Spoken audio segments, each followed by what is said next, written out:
Lucky ने डिम्पल को phone लगाने के लिए फोन उठाया ही था कि इतने में उसके फोन पर किसी अनजान नंबर से फोन आ रहा था। लकी ने उस नंबर को देखा, लेकिन उसे याद नहीं आया कि ये किसका नंबर था। वो बिस्तर से उठा और उसने फोन उठाकर बोला, हेलो। लकी बाबा, मैं काशीनाथ बोल रहा हूँ, आपको डिस्टर्ब तो नहीं किया? सामने से काशीनाथ जी ने पूछा। लकी ने जैसे ही उनका नाम सुना, सबसे पहले उसने कमरे का दरवाजा और खिड़कियां बंद कर दी। वो नहीं चाहता था कि उसकी और काशीनाथ जी की बातें कोई भी सुने। नहीं काशीनाथ जी, कहिए क्या बात है, और ये नंबर किसका है? लकी ने फिर से अपने बिस्तर पर आकर पूछा। अरे वो मेरे ऑफिस का नंबर था, लोग रात को भी उसी पर फोन करते थे, इसलिए मैंने एक नया कार्ड खरीद लिया था। शाम होते ही उसे बंद कर देता हूँ और इसे चालू। काशीनाथ जी ने मुस्कुराते हुए कहा। लकी ने उनकी बात पर सिर हिलाया और पूछा, जी काशीनाथ जी बताइए, कहिए क्या बात है? लकी बाबा, रुस्तम डांगी का फोन आया था। मैंने जब उसे आज सुबह फोन किया था तो उससे बताया कि आप दिल्ली में ही हैं और करीबी परीक्षा दे रहे हैं। फिर मैंने उससे यह भी बताया कि आपने अभी परसों ही परीक्षा पास भी कर ली है और अब अपने परिवार के सारे पावर्स का आप इस्तेमाल भी कर सकते हैं। ये बात सुनकर रुस्तम ने कहा है कि वो आपसे मिलना चाहता है। काशीनाथ जी ने कहा। ये सुनते ही लकी की भौहें तन गई और उसने पूछा, मुझसे क्यों मिलना चाहते हैं? वो क्या है ना कि उसे पता नहीं था कि आप यहीं पर हैं, तो वो एक बार बस आपसे मिलकर आपको देखना चाहता है, और अगर आपको किसी भी चीज की जरूरत हो तो आप उसे बता सकते हैं। दिल्ली में उसका अच्छा खासा रौब चलता है। काशीनाथ जी ने कहा। असल में अग्रवाल एंड अग्रवाल फर्म्स का बिजनेस न सिर्फ इंडिया बल्कि बाहर के बहुत से देशों में फैला हुआ था। ये एक बहुत बड़ा ग्रुप था जिसके अंदर 1 लाख से भी ज्यादा लोग काम करते थे। लेकिन लकी की परिवार की रीत ही यही थी कि जब तक कोई भी आदमी परीक्षा को पास नहीं करता तब तक उसे बिजनेस का दारोमदार नहीं बनाया जा सकता था। ठीक है, मैं मिल लूंगा उनसे, लकी ने कहा। वो वैसे भी बहुत सीधा और साधारण सा आदमी था और इतने सालों बाद अपनी कंपनी के लोगों से मिलना उसके लिए कुछ नया होने वाला था। ठीक है, तो मैं उसे फोन कर देता हूँ, वो कल सुबह ही आपसे मिलने के लिए आपके कॉलेज पहुंच जाएगा। काशीनाथ जी ने कहा। नहीं, आप उन्हें कॉलेज मत भेजिए, आप मुझे उनका एड्रेस दे दीजिए, मैं खुद ही उनसे मिलने के लिए चला जाऊंगा। वैसे भी यहाँ पर मिलना ठीक नहीं होगा, लकी ने कहा। वो रुस्तम डांगी को कॉलेज में बुलाकर जबरदस्ती की हवाबाजी नहीं करना चाहता था। वो जानता था कि अगर किसी ने रुस्तम के साथ उसे देख लिया तो लोग उससे सवाल पूछ कर उसका जीना दुश्वार कर देंगे, और वो अभी कुछ दिन और आराम से सुकून से जीना चाहता था। एक बार यहाँ से बाहर निकलने के बाद तो उसे कंपनी के हिसाब से अपनी लाइफस्टाइल को बदलना ही था। लेकिन लकी बाबा, आप परिवार का हिस्सा हैं, आने वाले वक्त में आपको इसकी कमान संभालनी है। ऐसे में अगर आप उनसे मिलने के लिए जाएंगे तो ये नियमों के खिलाफ हो जाएगा ना। रुस्तम डांगी तो सिर्फ दिल्ली और उसके आसपास का ही इलाका देखता है। ऐसे में आपका उससे मिलने के लिए परेशान होना कहाँ तक ठीक है? मैं उसी को बोल देता हूँ, वो आपसे मिल लेगा। काशीनाथ जी ने फिर से जिद करते हुए कहा। वो नहीं चाहते थे कि लकी कमान संभालने से पहले ही लोगों के सामने इतना सीधा नजर आने लगे, वरना लोग उसकी परवाह करना बंद कर देते। नहीं काशीनाथ जी, मुझे लगता है कि आप कुछ ज्यादा ही सोच रहे हैं। ऐसी कोई बात नहीं है, बल्कि जब तक मैं काम नहीं संभालता तब तक तो मैं उनसे मिलने के लिए जा ही सकता हूँ। वैसे भी उनसे मिलने के बहाने मैं थोड़ा शहर भी देख लूंगा, लकी ने अपने बालों को ठीक करते हुए कहा। इतने साल इतनी गरीबी देखने के बाद अब वो समझ गया था कि सादगी से बड़ी कोई पूंजी नहीं थी। ठीक है लकी बाबा, आप अपने से बड़ी उम्र के लोगों से भी इतने प्यार से बात करते हैं, कोई भी आपका मुरीद हो जाएगा। इसलिए आप चिंता मत कीजिए, मैं रुस्तम को बोल दूंगा कि आप खुद उससे मिलने के लिए आ रहे हैं। काशीनाथ जी ने कहा। ठीक है काशीनाथ जी, लकी ने कहा और फोन काट दिया। जैसे ही उसने फोन रखा और वो खिड़कियों को खोलने के लिए बाहर जा ही रहा था, इतने में फिर से काशीनाथ जी का फोन आया। हेलो लकी बाबा, रुस्तम कह रहा था कि वो गोल्डन मेंशन होटल में कल लंच के लिए जाने वाला है, तो आप भी लंच के लिए उसके साथ जा पाएंगे या मैं जगह बदलवा दूं? काशीनाथ जी ने कहा। नहीं, कोई दिक्कत नहीं है, उससे कहना कि मैं 1 बजे के आसपास वहां पहुंच जाऊंगा, लकी ने कहा। उसके बाद उसने फोन रखा और सारे खिड़की दरवाजे खोलकर अपने पलंग पर लेट गया। जैसे ही वो अपने बिस्तर पर आया, डिम्पल की यादों ने फिर से उसे घेर लिया था। आज कहने को उसके पास सब कुछ था। वो डिम्पल को सब कुछ दे सकता था जो वो चाहती थी, लेकिन फिर भी डिम्पल उसके साथ नहीं थी। लकी को अपने लिए नहीं बल्कि डिम्पल के लिए बुरा लग रहा था। वो सोच रहा था कि अगर उसने परीक्षा को कुछ दिन पहले ही पार कर लिया होता तो आज शायद डिम्पल उसके साथ होती। उसने फिर से अपना फोन उठाया और डिम्पल का नंबर निकालने लगा। लेकिन मैं क्या कहूं उससे? लकी ने अपने आप से पूछा। जब काफी देर तक उसे कोई जवाब नहीं मिला तो उसने फोन को वापस रख दिया और अपनी आंखों को बंद करके लेट गया। लकी को कब नींद आ गई उसे पता नहीं चला। जब थोड़ी देर बाद उसे कमरे में किसी के आने की आवाजें सुनाई दी तब उसकी नींद खुली और उसने देखा कि अमित, प्रीतम और गर्वित वापस आ गए थे। वो तीनों आपस में कुछ बातें कर रहे थे और बातों में वो इतना मशगूल थे कि वो भूल गए थे कि लकी अपने बिस्तर पर सो रहा था। यार, ये प्रशांत एक नंबर का गधा आदमी निकला यार। खाना खाने के बाद उसे गाना गाने की क्या जरूरत थी? साले ने पूरे खाने का टेस्ट ही खराब कर दिया। गर्वित ने उसके ऊपर बरसते हुए कहा। हाँ, और लाड साहब यहां तक भी नहीं माने। भाई, पता है कि जब बारिश हो रही है तो मत जाओ ना, लेकिन इतनी बारिश में कोयल को पीछे बिठाकर पूरे देश में अपनी बुलेट से पटाखे फोड़ने हैं, हद है। प्रीतम ने कहा और बोतल में से पानी पीने लगा। हाँ ठीक है, अब और कितनी गालियां दोगे उसे? पूरे रास्ते इतनी गालियां दी, पेट नहीं भरा? उधर देखो, लकी सो रहा है, इसलिए उसे परेशान मत करो। अमित ने कहा और लकी की ओर देखने लगा।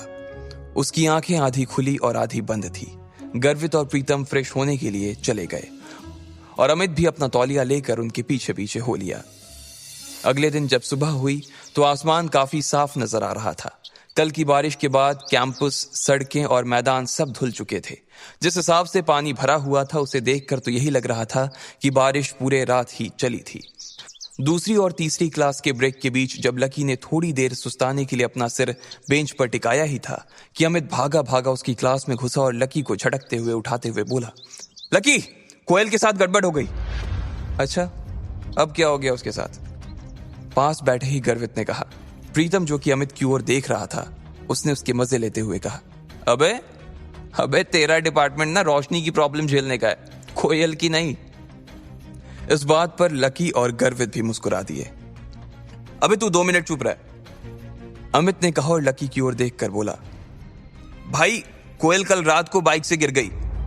अमित ने कहा, हाँ तो इसमें कौन सी नई बात है? बात तो तब होती जब कोयल जी बाइक पर बैठकर कार में से गिर जाती। प्रीतम ने फिर से कोयल का मजाक उड़ाते हुए कहा। अमित ने उसे घूर कर देखा, लेकिन इस बात पर तो उसे और भी ज्यादा हंसी आ गई थी। एक पल हंसने के बाद गर्वित ने पूछा, लेकिन वो गिरी कैसे? अबे यार, कल रात को बहुत तेज बारिश हो रही थी। अब वो और प्रशांत जोश जोश में बाइक पर दिल्ली नापने निकल गए। बस थोड़ी देर में उनकी बाइक कहीं पर फिसली और मैडम गिर गई। अमित ने कहा, अच्छा, तो फिर उसे बचाने कौन आया? चेतन मित्तल? प्रीतम ने फिर से उसके मजे लेते हुए कहा। अमित ने प्रीतम के बाल पकड़े और जोर से खींच दिया। प्रीतम चिल्लाने लगा और उसकी आवाज से बाकी के क्लास में भी हल्ला होने लगा।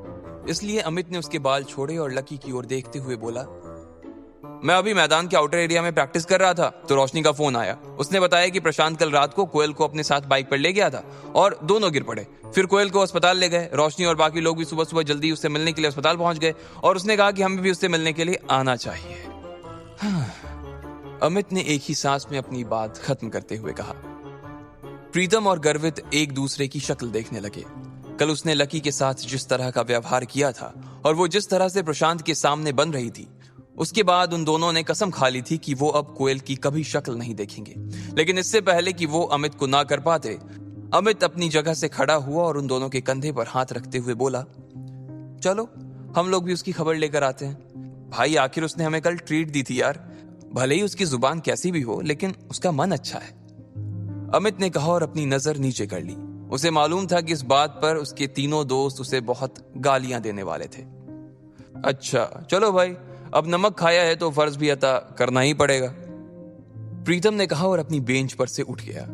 गर्वित भी उसके पीछे पीछे खड़ा हो गया। तीनों बाहर निकलने को ही थे कि अमित ने लकी को देखा। वो अभी भी वहीं पर बैठा कुछ सोच रहा था। क्या हो भाई, तू नहीं आ रहा क्या? अमित ने पूछा। नहीं यार, तुम लोग जाओ, मैं नहीं जाऊंगा। अगर मैं आया ना तो उसकी तबीयत मेरी शक्ल देखकर और खराब हो जाएगी, लकी ने चुटकी लेते हुए कहा। वो उसके न आने के पीछे का असली कारण उन तीनों को नहीं बताना चाहता था। अमित भी उसकी बात समझ गया था, इसलिए उसने दोबारा नहीं पूछा और प्रीतम और गर्वित को अपने साथ लेकर निकल गया। इधर जैसे ही वो लोग कॉलेज से बाहर निकले, उसके थोड़ी ही देर बाद लकी भी बाहर आ गया था। उसने कॉलेज से थोड़ी दूर जाकर अपने लिए एक टैक्सी बुलाई और सीधा होटल गोल्डन मैंसन के लिए निकल गया। जब ड्राइवर ने लकी के मुंह से होटल गोल्डन मैंशन का नाम सुना तो वो चौंक गया। जिस हिसाब से उसने कपड़े पहने थे, ड्राइवर को तो लग रहा था कि उस हिसाब से तो लकी सिर्फ वहां खाने का सपना ही देख सकता था। होटल गोल्डन मैंशन दिल्ली की सबसे बड़े होटल में से एक था। थोड़ी ही देर में उसकी टैक्सी एक बड़ी सी नीली शीशे वाली बिल्डिंग के बाहर आकर खड़ी हो गई थी। दरवाजे के बाहर गार्ड खड़े थे और ऊपर होटल गोल्डन मैंशन का नाम सुनहरे अक्षरों में लिखा हुआ था। जैसे ही लकी गाड़ी से उतरकर होटल में गया तो उसने देखा कि वहां ढेर सारी गाड़ियां खड़ी थी और वो दरवाजा जो उसे दूर से देखने में काफी छोटा लग रहा था, वो लगभग 2 मंजिलों जितना ऊंचा था। लकी उस दरवाजे की ओर बढ़ा। गार्ड ने उसे पहले ही आता देख लिया था और उसने भी उसकी नजरों को भांप लिया। उसने गेट पर अपना नाम लिया और अंदर दाखिल हो गया। अंदर जाते ही उसने देखा कि वहां एक बड़ा सा झूमर लटका हुआ था और फर्श पर महंगा मार्बल लगा हुआ था। आसपास चारों ओर खुशबूदार माहौल था। सब लोगों ने वहां सूट बूट पहन रखे थे और लकी अपनी चप्पल में ही उठकर चला आया था। वो बिना इधर उधर की चकाचौंध पर ध्यान दिए सीधा लिफ्ट की ओर चला गया। उसने अपना फोन निकाला और देखा, उसमें लिखा था कि उसे कमरा नंबर 888 में जाना था। लकी ने फिर से अपना फोन जेब में रखा और जैसे ही वो लिफ्ट का दरवाजा बंद करने के लिए बटन दबाने ही वाला था कि उसने देखा कि एक सुंदर सी लड़की उसकी दिशा में बढ़ती चली आ रही थी। वो उसे हाथ से लिफ्ट को रोकने का इशारा भी कर रही थी। लकी ने बटन पर से तो अपना हाथ हटा लिया था, लेकिन वो उस लड़की पर से अपनी नजर नहीं हटा पा रहा था। वो वाकई बला की खूबसूरत थी। जैसे जैसे वो पास आई, लकी ने देखा कि उसका चेहरा गोल और पलके बड़ी बड़ी थी। उसकी शक्ल से ही वो काफी उत्साह में नजर आ रही थी। उसने नीले रंग का ब्लेजर पहना हुआ था और नीले रंग की ट्राउजर। उसके गले में एक छोटा सा डायमंड का नेकलेस भी था। वो लड़की लिफ्ट में घुसी और लकी से थोड़ी सी दूरी पर जाकर खड़ी हो गई। लकी भले ही उसका चेहरा नहीं देख पा रहा था, लेकिन उसकी नजर उस पर से हटने का नाम ही नहीं ले रही थी। एक्सक्यूज मी, तुम्हारा प्रॉब्लम क्या है? घूर क्यों रहे हो? उस लड़की ने लकी को फटकारते हुए कहा। नहीं, कुछ नहीं, आई एम सॉरी। लकी ने अपनी नजर नीचे करते हुए कहा, लेकिन उसकी नजर बाज आने का नाम ही नहीं ले रही थी और वो वापस उसकी गर्दन पर टिकी जा रही थी। लकी अब उसकी कमर तक आते बालों को देख रहा था। क्या देख रहे हो? नॉनसेंस, लड़की ने फिर से पलटकर कहा। उसे एहसास हो गया था कि लकी की नजरें अभी भी उसी के ऊपर टिकी हुई थी। इस बार उसकी आवाज सुनकर लकी के दिल की धड़कन बढ़ गई थी। उसकी सांसें तेजी से ऊपर नीचे होने लगी थी और अचानक ही उसे एहसास हुआ कि उसकी नाक में से खून बहना शुरू हो गया था। लकी ने जोर से सांस खींची और अपना सिर ऊपर की ओर उठा लिया। लड़की ने उसे इस तरह देखा और बोली, ओह शिट, तुम्हारे होठों पर खून लगा हुआ है। रुमाल नहीं है क्या? साफ करो इसे। उस लड़की ने नाक भौं सिकोड़ते हुए कहा। इससे पहले कि लकी अपनी जेब से रुमाल निकालता, उसे अपनी नाक में खुजली सी महसूस हुई और अगले ही पल छींक आ गई। इससे पहले कि वो अपने हाथ से अपने नाक को ढक पाता, सामने खड़ी लड़की की सफेद शर्ट पर उसके थूक के कुछ छींटे लग चुके थे। ओह माय गॉड, तुम! लड़की ने अपनी शर्ट पर लगे धब्बे को देखा तो उसका दिमाग खराब हो गया। आई एम सॉरी, लकी ने हड़बड़ाते हुए कहा और अपनी जेब से रुमाल निकाला और उसके शर्ट पर लगे खून को पोंछने लगा। लेकिन इसी बीच लकी का हाथ गलती से लड़की के सीने पर चला गया। लकी को भी इस बात का एहसास हो गया था कि जल्दबाजी में उससे गलती हो गई थी और वो लड़की भी उसे घूर कर देख रही थी। तुम्हारी इतनी हिम्मत कैसे हुई, साले ठरकी कहीं के? लड़की ने गुस्से में कहा और लकी को पीछे की ओर धक्का दे दिया। लकी की पीठ पर चोट लगी और इतने में लिफ्ट भी रुक गई। वो लड़की उसे गुस्से से देखी जा रही थी। नहीं, मुझसे गलती, मैं तो बस खून। इससे पहले कि लकी आगे कुछ कहता, वो लड़की जोर से चिल्लाने लगी, सिक्योरिटी, सिक्योरिटी! ये सुनते ही लकी के कान खड़े हो गए थे। उसने देखा कि 2 गार्ड भागे भागे उसकी ओर आ रहे थे। उन 2 गार्ड्स को आते हुए देखकर वो घबरा गया था। अब आगे क्या होने वाला था? क्या लकी अपनी इस हरकत की वजह से जेल जाने वाला था या फिर रुस्तम डांगी उसे बचा लेगा? आपको क्या लगता है, क्या होंगे इन सभी सवालों के जवाब? कमेंट बॉक्स में कमेंट करके जरूर बताएं और सभी सवालों के जवाब को जानने के लिए सुनते रहिए इंस्टा मिलीनियर सिर्फ पॉकेट FM पर।